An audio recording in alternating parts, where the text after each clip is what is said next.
మొన్నటిదాకా మేము స్టాలిన్ తరపున డీఎంకే కూటమిలో వాళ్ళమే విజయ్‌కి తప్పనిసరి పరిస్థితుల్లో మద్దతు ఇచ్చామని చెప్పినటువంటి ఐయూఎంఎల్, వీసీకే వీళ్ళు ఇప్పుడు ప్లేట్ ఫిరాయించేశారు. ఐఎన్‌డీఏ కూటమి మీటింగ్‌కెళ్లారు. డీఎంకేని వదిలేశారు. ఇది సంచలనం సృష్టిస్తోంది. స్టాలిన్ షాక్ అయినటువంటి ఉదంతం. ఐఎన్‌డీఏ కూటమి సమావేశానికి వీసీకే నుంచి ఇద్దరు సీనియర్ నేతలు, ఎండీఎంకే అధినేత వైగో ఆ సమావేశంలో ప్రముఖంగా కనిపించారు. డీఎంకేని కాదని మరి వాళ్ళు ఐఎన్‌డీఏ కూటమిలో ఉన్నారు. ఇవి కాకపోతే సాక్షాత్తు సిపిఐ, సిపిఎం ఎట్లాగో అక్కడ ఉంటాయి.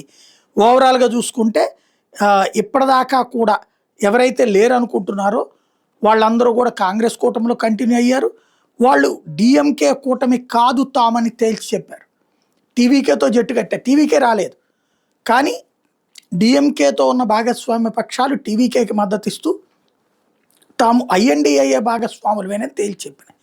దీంతో స్టాలిన్‌కి ఇప్పుడు దిక్కులేని పరిస్థితి అయింది. అయితే తృతీయ ఫ్రంట్ ఏర్పాటు చేయడం అది ఎంతవరకు నమ్మకమో చెప్పలేం. రెండో వైపున వచ్చేటప్పటికి ఎన్డీఏ వైపుకి వెళ్ళటం. ఈ రెండిట్లో ఏం చేస్తారో చూడాల్సి ఉంది.